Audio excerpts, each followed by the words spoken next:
Hey guys, it's Josh, Stony Ridge Farmer. Welcome to the farm vlog today. Got some pretty cool things I wanted to show you around the farm today. We're going to take you for a little bit of a tour. I'm going to show you our composting toilet setup. We have a composting toilet setup for when we first put our place up here. I had no place to go to the bathroom, so I'm going to show you that. We're not using it a whole lot right now, but if we camp out or something like that, we have it, okay? That's kind of close to the house. And we're going to show you a few other things. The cat scared me. We're going to show you a few other things. We're going to take you up to the old tobacco barn, kind of describe it to you a little bit, and show you my worm composting bin, okay? Show you the progress. All right, so come along with me today on the Stony Ridge, okay, guys? Woo!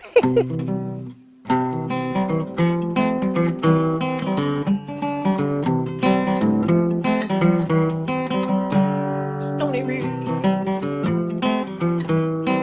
Farm, Stony Ridge.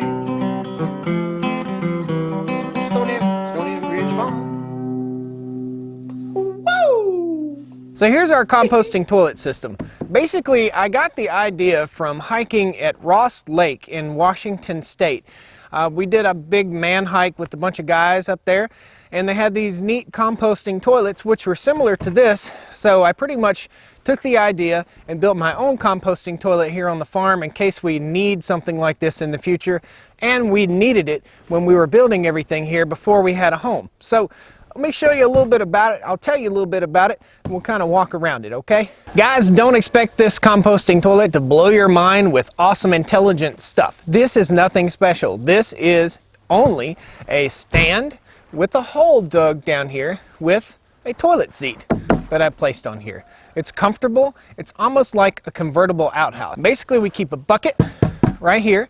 We're not using it anymore, so our bucket is turned upside down, but we put a bucket with sawdust and lime in it. You can get lime at any store, like I think you can get lime at Lowe's, Home Depot, Walmart, wherever. Same type of lime that you put on your lawn or your garden.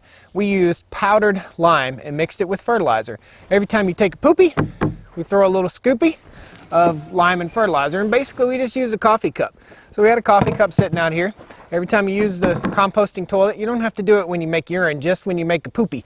We'll put lime and sawdust down in there to help decompose all the matter that we put in there. And that's toilet paper too. So we only use toilet paper in this so that we're not polluting the land with a bunch of paper. Basically, the toilet paper gets covered up with the sawdust and it all breaks down. This thing hasn't probably been used in about 6 months, but when it did get used, it was heavily used. There were 7 guys up here using this thing 2 or 3 times a day, and actually one guy got sick and used it all day long. That's a shout out to you, Les. Woo! Got myself off track there. Anyway, composting toilet. Basically, I put 4 posts in the ground all the way around here, made almost a square area. I have a foot pad for your feet to sit on, a deck for your butt to sit on, and if you need magazines, you can put magazines here. I don't recommend magazines.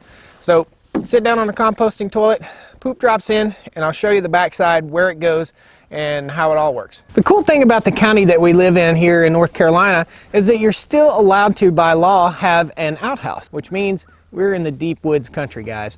This is the backside of the composting toilet, and basically I set 4, not 6, I thought it was 6, but it's 4 posts set, and I concreted the post in, and we have a hole that was dug out. I dug it out probably about this deep right here, maybe 2 feet, something like that, 1.5 feet, 2 feet deep. And anytime we poop, it falls down into the composting pit. We throw some lime on it. It breaks it down immediately into organic material, and back to the earth it goes. This composting toilet can host, I know, 7 people for 7 days. No problem. For just us, me and my wife, this composting toilet would be totally fine. So this is your convertible outhouse composting toilet, guys. Pretty rad. Time for the demonstration portion of our video. Here we have the composting toilet. Here we have a guy that might need to poop. He might not need to. Pretend I need to for this video. Gonna raise the lid. Sit down on the lid. And we look around. And we enjoy Mother Nature. That's what this thing's about. Convertible outhouse composting toilet. Stony Ridge farm style, baby. America, baby. Composting. Cannot tell you guys how happy I am that my beard's finally coming back. I shaved it in the winter, and that was dumb. My face got cold. I felt like less of a man. Guys, grow a beard. You'll feel like a man. Woo. So we're going to take the back road right here. There's a back way to the tobacco barn. Think about this. When you have a farm, when you have a place, you've got to have back ways. You have to have different ways that people don't know about to get to places on your farm in case you got to run from somebody. I call it a bug out trail. This is a bug out trail to get up to the middle field. We're taking. Guys, I don't want to be that conspiracy theory prepper. I'm not that conspiracy theory prepper, but I am prepared. Right here behind me, we've got a bug out trail. We've got bug out trails all over the farm, okay?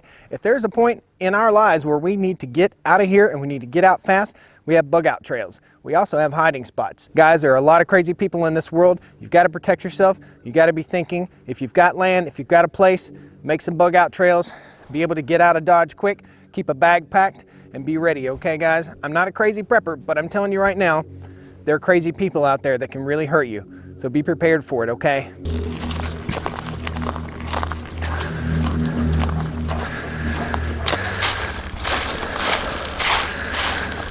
Guys, I couldn't resist it. I had to stop. I had to stop and make a little video of this little area right here. The sun's setting over here behind me. It's just beautiful. You can just feel the warmth on my face. What an awesome place to live. What a great place to be. We're on the little bug out trail here that goes up to the tobacco barn. It kind of takes you through a little jaunt through the woods, for a lack of better terms. So me and the dog and the cat actually followed. We're all just kind of cruising through the woods here, just enjoying life. I can't wait to go watch this sunset tonight out on a big field here. We've got an awesome mountain view in our big field, and we haven't really determined where we're going to build our house, but at some point it may be over there where we can get that awesome mountain view. And we won't be able to see in the woods like this for very long because the leaves are going to start growing on the trees, so might as well enjoy it while we can. What a peaceful place, guys.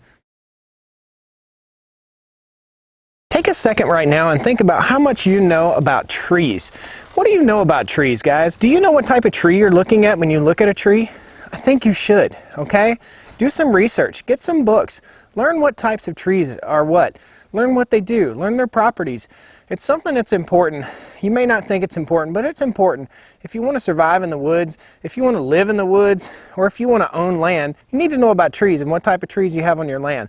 I'm going to show you some tree bark. Sounds like an exciting YouTube video, I know.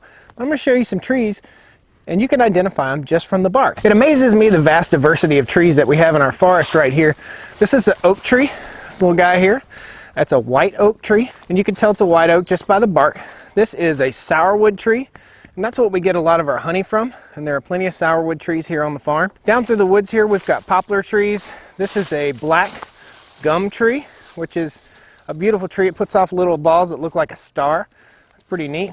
And then just in this like 20 square foot area, we've got such a diversity of trees. This is a wild cherry tree, okay? The wood is beautiful.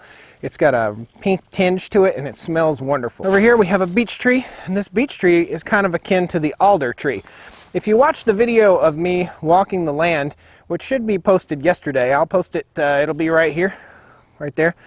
We found a beech tree that was just huge. It had to be 250 years old. What an awesome tree. Guys, watch that video. You'll enjoy it. Guys, here are two oak trees, okay? Two different types of oak trees. This is a red oak, and you can tell the bark. The bark is a little bit different. It's firmer. And this is a white oak, which has a little bit more flaky bark. The white oak puts off a lot of acorns, and the deer and turkey love them. The red oak is a lot prettier in the fall time. It has a red tinge to it. A little tree education for you, bud. Guys, something really sad has happened. I want to talk to you about it. We've lost Eyor the pig. Eyor had been sick for a couple days now, and we tried a few things, worming him, getting him some water. He was eating really good, but he just wasn't getting around like he should. Eyor kind of had a lame leg from the get-go, and I feel like he was about a 6 or 7 year old pig anyway. I hate to say it, but we've lost Eyor the pig. We'll have to go out and bury him today. Pretty sad day on the farm here, but I don't know. I don't know what to think. You know, it's life and death, and it's just farming, guys. So Eyor the pig has passed. So guys, sorry to have to share this with you, but we'll go ahead and bury Eyor, okay?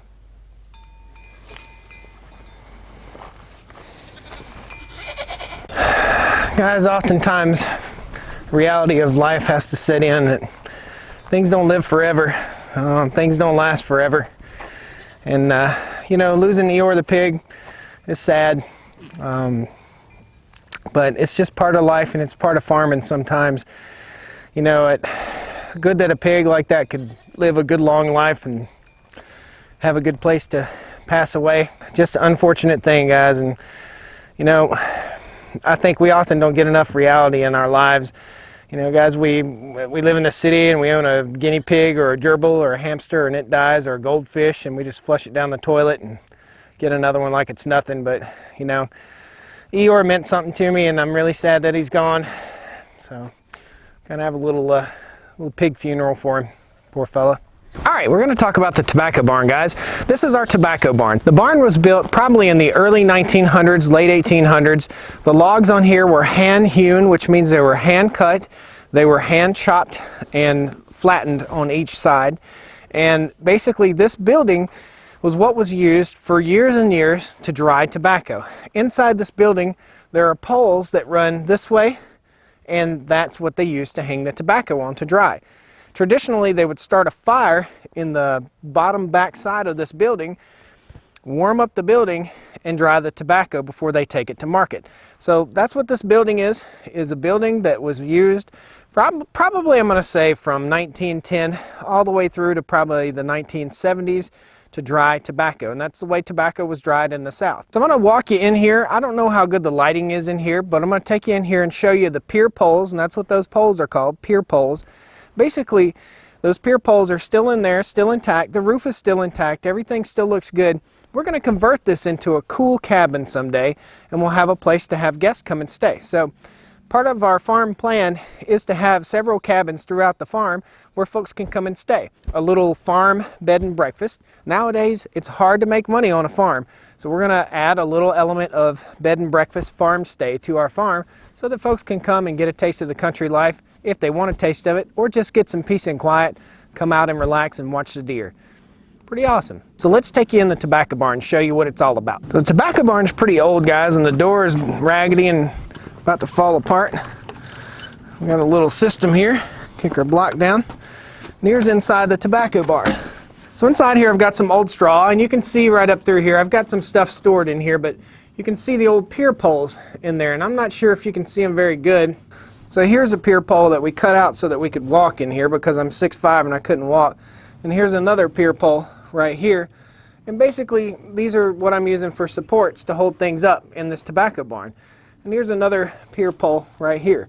And when we go to build our cabin, we'll use those as a support for the second story on our cabin for the loft. So I got junk in here everywhere, but let's come on out. I'm going to show you what I mean by hand-hewn logs, okay? So right here is a hand-hewn log, and what you see is the hew marks where they've chopped the log face flat, and you can see it here too. Basically, this is just mud. In the South, we have a lot of clay, and this clay is what they use to pack into the tobacco barn right here and to seal it off. So basically, every few years, you'd have to go in and fix spots that were needing repacked, and you just repack mud in it. Pretty cool, pretty simple. This old tobacco barn is going to make an awesome cabin, okay? Be sure and subscribe to the vlog here, guys, and subscribe to my channel. You'll get to see this thing transformed into an awesome little guest house and guest cabin. And we may even be able to do reservations right through the YouTube channel. So it'd be cool. If you guys want to get a little taste of North Carolina, you can come on down to Stony Ridge and stay with us. That'd be neat. One thing I know we got to do is clean up all the mess. I've got a mess up here. It's just where anytime you got a farm, you got to have a place to put stuff. And this has kind of been my go-to place to put stuff. Once we build it into a cabin, there won't be anything up here. It'll just be beautiful. Be able to hang out, look out at this field right here behind me. Nice. So guys, the last thing I wanted to show you today was a worm composting bin, and right here it is. I'm going to open it up and show you how the worms are doing, and we're going to add some more compost to it. Does it stink? It stinks. It doesn't stink. She doesn't know about the country. Yes, I do. It's a different level of stink. All right, guys, so here we are. We opened up the worm composter, and here's our worm composted stuff here. I'll tip it up and show you the wormies. They're down in there breaking stuff down right now. I can see them wiggling, and I also see that we have some fly larvae going on in here, and we also have little baby worms like this big, so it means that they're reproducing. So our worm compost bin will do a little bit better as time goes on. Go ahead and dump it in there, Mrs. Stony Ridge. So this is our compost over the last few days. I made some sauerkraut and some good stuff. Okay, so we'll go ahead and close up the composter. So this isn't the best, most awesome worm composting bin you've ever seen. I know that. It's not supposed to be. It's supposed to be simple, it's country, and it works, okay? I've got 2 containers here. One container has the worms in it, and it has tiny little holes in the bottom. The other container doesn't have holes, and it has the worm pee-pee in it.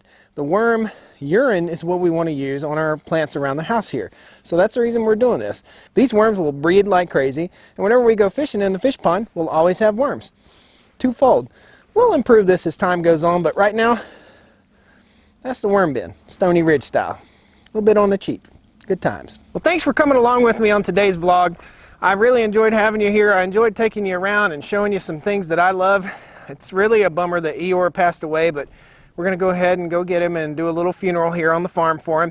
Hope you like the tobacco barn. We'll get some better light in there sometime and take you through it, but you'll get a good tour. Go ahead and subscribe to the channel. You get a great tour because we're going to convert that into a cool cabin. Stick around with us, guys. Subscribe to the channel. Leave me some comments, thumbs up. You know, if you like what you see, there's more to come. Thanks for watching, guys. Come on down to Stony Ridge with me. Woo!